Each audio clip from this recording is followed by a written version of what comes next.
My name is Daniel.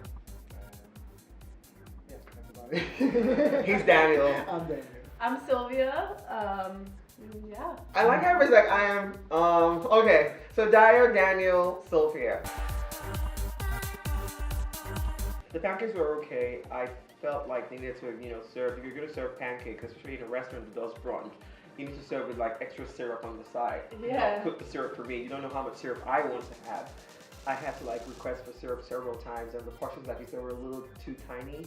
I know some people don't eat that much, but at least, have a reasonable or decent size for people who are coming to have brunch. And if they're not finishing it, it's fine. But, don't keep things so tiny. And not only that, like, you're serving pancakes, something that's so, like, typically done at any place. You're going to want to do something that's going to make me want to go to your restaurant for those specific pancakes. Exactly. And those pancakes, the pancakes were just there. You're serving me three, was it 3 or 4? There was 4 pancakes and a very tiny. No, there was no serving of syrup. I had to request for it. And I remember making my order. I asked the manager if they had strawberries, and she was like, "I'm not sure we have strawberries." I'm like, "What restaurant doesn't have strawberries?" Like, I know a lot of people are used to having their pancakes with raspberries or berries. I don't really like that. I like my pancakes with strawberries instead. So I think that was a little. It was just. For me, I found it very, very awkward that a restaurant wouldn't have strawberries. Other than that, the pancakes were okay. Then I had the chick haron, which was a total disaster. Like, reading through the menu, the ingredients looked really nice. I'm like, okay, yeah. Pork, I had to do some substitution with pork and shrimp. And she was like, it could do it. It was great. And when it arrived, I remember showing it to you, and I'm like, what is this on my plate? It was so dry. The quality of the food wasn't as great as I was hoping it would be. The portions were a little weird. I don't know. I was honestly expecting a little more, but that's just me. Okay. Like Latin Beet, you can do better on that one. It was the arepas, like I worked at a Venezuela, and I know what an arepa is supposed to look like, from scratch or not. Like, it was just not. It was too dry. I mean, they definitely sold their menu off, like, perfectly. Like, you read that menu, you'd want everything on it. Exactly. Which almost made it more of a disappointment when you got the food. But I think you were you liked yours, right? Sure. Well, I had the ceviche, cevichito. It was a small little plate with ceviche. It was a nice small portion. I wouldn't have wanted more of what I had gotten, so I was satisfied with that. But the taste was a little off for me. I thought it was a little too vinegary. I don't know. Vinegar is not supposed to be in ceviche. It's supposed to be like lime, right? Lime, Yeah. but it tasted like there was vinegar in it. I don't know. It was very strong. It was stronger than I'm used to with ceviche, and I love ceviche. But that was okay, if anything. The chicken sandwich, however, was amazing. I thought that was very good. The bread. Like, I would definitely go back just for that. Pretty much nothing else. But yeah, that was good. It was interesting how the chicken was breaded. It had oats in it, which was interesting in itself. I was like, okay, that's cool. I'll try that. And then it was really good. I agree with I that. thought that was good. I think I had the last bite of yours. I had to offer him some so that he could. It was really good. I liked it. What did you guys think about the service at Latin Beet? Oh my god. So I think we've all worked in the restaurant industry here, and I think everyone should be forced to work in the restaurant industry, because tipping and all that, like, I don't think you truly understand unless you've been in the industry.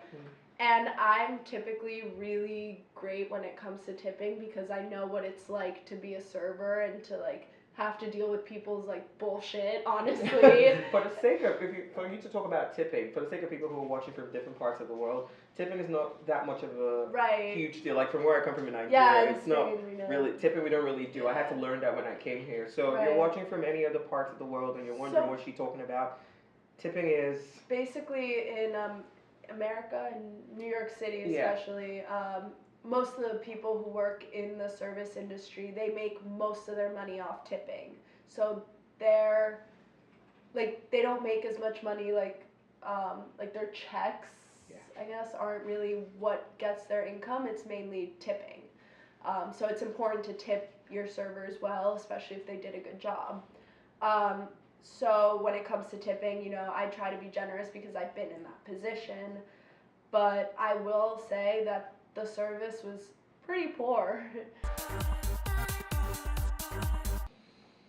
Okay, I think we can talk about the location. I like the location because I'm a city boy. I like the city. Yeah. Same here. I love the city. Yeah, like the location was alright. It was good.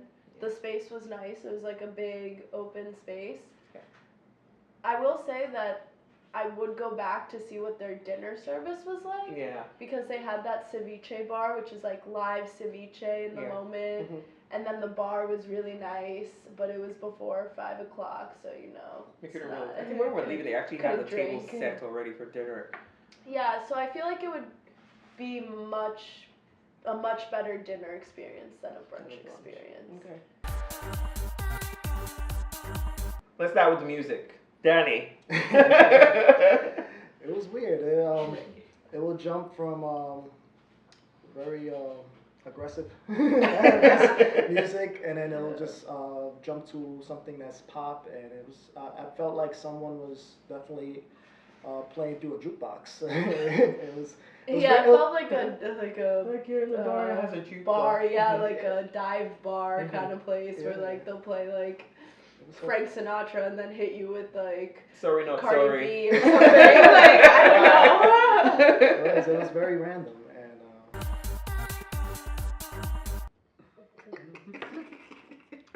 we're drunk. No, this will be a good for in the future. You're gonna love it.